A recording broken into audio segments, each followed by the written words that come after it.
All right, let's just jump right into this. We are going to tackle a feeling that, let's be honest, we've all experienced in the digital age. Why in the world do we constantly compare ourselves to other people today? We're taking a deep dive into the actual science of social comparison, the roots of our status anxiety, and the psychological games we're all playing every single day.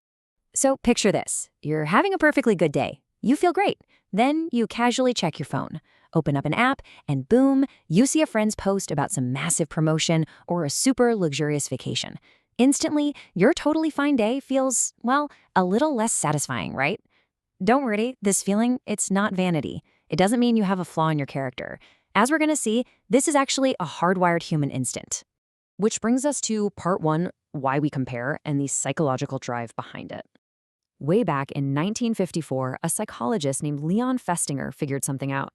He proved that comparing ourselves to others is our brain's absolute last resort when objective reality just isn't there. Think about it. If you're running a race and you've got a stopwatch, you know exactly how fast you are, right? You have an objective metric. But how do you measure if you're a good parent or if you're successful in life? There's no stopwatch for that. So when those objective tools disappear, Festinger's social comparison theory kicks in. We have this deep inherent drive to evaluate ourselves, so we literally look around at the people next to us just to figure out if we're on the right track. And we're constantly calibrating this. We pick comparison targets either slightly above us or slightly below our own perceived level. When we do an upward comparison, we're looking at peers doing better than us. Now, this can be awesome for motivation, sure, but it carries a massive risk of generating envy and making us feel inadequate. On the flip side, we have downward comparison. This is when we look at people who might be worse off. It gives us a quick, temporary little ego boost, but it totally risks breeding complacency or just a false sense of superiority. We are basically bouncing between these two states all the time, just trying to figure out exactly where we stand. Let's move to part two, the brain and social reward. The actual neuroscience here is mind-blowing. There was this incredible fMRI study by Fleesbach and his colleagues. They put pairs of people in brain scanners and gave them actual money. What they found proves that your brain's reward center, specifically an area called the ventral striatum, cares way more about outperforming your buddy than the actual amount of money you get. I'm serious. Earning $20 while your partner only gets 10 literally produces more reward activation in your brain than earning $30 while your partner gets 40. Your brain absolutely prioritizes the relative win over the absolute cash. The takeaway here is absolutely profound. Your brain encodes relative social status as a fundamental reward. It uses the exact same neural currency as it does for literal survival needs, like food and water. So you really shouldn't beat yourself up for caring about your status or comparing yourself to others. Your biology is literally processing your relative social standing as a survival necessity. It's built right in. Okay, part three, the digital panopticon and social media effects. 60%. That is a staggering number. Research shows that 60% of users compare their appearance or their lifestyle unfavorably when they're just mindlessly scrolling through algorithm-driven pages on platforms like Instagram.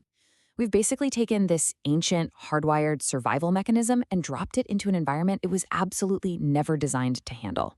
See, historically, our social comparison was limited by geography. You only compared yourself to the handful of people in your physical village. But social media weaponizes that evolutionary drive. It replaces natural, local comparison with this infinite, perfectly curated stream of idealized lives. And to make it worse, it slaps absolute numerical scores onto our subjective social worth. Likes, views, follower counts. This creates what's called the digital panopticon. We're constantly surveyed, constantly ranked, which locks us into a perpetual state of upward comparison against literal perfection. It's a trap. Now for part four, status anxiety and the games we play. Philosopher Alain de Botton talks about this brilliantly.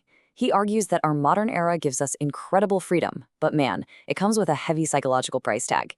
He says, the price we have paid for expecting to be so much more than our ancestors is a perpetual anxiety that we are far from being all we might be.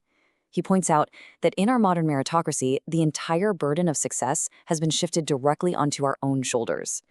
Let's put that into perspective. In a pre-modern society, your status was assigned at birth. If you were born a peasant, you knew it was just an accident of lineage.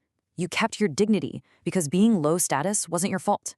But today, in a modern meritocracy, we're told that anyone can make it if they just work hard enough. And because we truly believe that, failing to achieve high status no longer feels like bad luck. it feels like a deeply personal moral failure. It implies you aren't smart enough or disciplined enough, and that breeds intense, chronic status anxiety. The author Will Storr builds on this beautifully. He explains how we try to cope with this exact anxiety. He says, the truth of human life is that it's a set of hallucinatory games organized around symbols. We're essentially just animals, completely hardwired to compete within these totally imaginary social hierarchies just for survival and respect. According to Storr, we unconsciously sort ourselves into one of three distinct types of status games. First, dominance games, where status is taken by force and fear. Then there are virtue games, where status is granted for extreme moral alignment and obedience. Think of online cancel culture or intense purity tests. And finally, success games, where status goes to competence, skill, and innovation. The crazy part? We will literally alter our own core beliefs and behaviors just to win whatever specific symbols of status our chosen group happens to value. This leads us to Part 5, Cultural Differences. How does the East compare to the West? The cultural divide here is just stark. Western cultures are super individualistic. They aggressively prioritize self-enhancement and personal goals, which, you guessed it, often leads to that constant upward comparison and anxiety we just talked about. But East Asian cultures are much more collectivist. They process comparison through a holistic lens of group harmony. Get this, in collectivist societies, making a downward comparison, like realizing you're doing much better than someone else, can actually cause guilt. Why? Because it highlights an imbalance that actually threatens the harmony of the whole community. To really quantify this, research shows a massive statistical gap. Westerners have this heavily hardwired drive to view themselves positively and distinctly, showing a huge effect size of 0.87.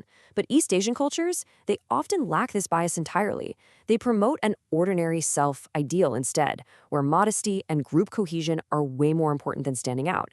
So the culture you actually live in literally wires how your brain processes your status relative to everyone else. Finally, Part 6, Escaping the Trap with some actionable strategies. So, how do we get out of this? Will Storr provides some really actionable steps to protect our mental health. He suggests we need to cultivate sincerity and earn our prestige through actual competence rather than dominance. He also strongly advises us to reduce our moral sphere. Basically, stop constantly judging others and stop playing in those toxic virtue games. But his most crucial piece of advice is this: you absolutely have to stop investing all of your self-worth into one single arena. You need to maintain a portfolio of games. Think of it exactly like a financial portfolio. You have to diversify your identity. Be a great friend, a passionate hobbyist, an active community member, and a hard worker. If you pour 100% of your self-worth into your career, and then you lose your job, your entire identity collapses. But if you diversify, you're insulated. When one of those status games inevitably goes poorly, your overall well-being stays totally intact. So, I'll leave you with this final thought. If all of these social hierarchies are, at their very core, just acts of shared imagination, literally just hallucinations built around symbols, how are you going to choose to play the game today? Remembering that this whole thing is an illusion actually gives you the ultimate psychological freedom. You don't have to stop playing, but you can absolutely choose to play it entirely on your own terms. Thanks so much for exploring this explainer with me. I really hope you took something valuable away from it.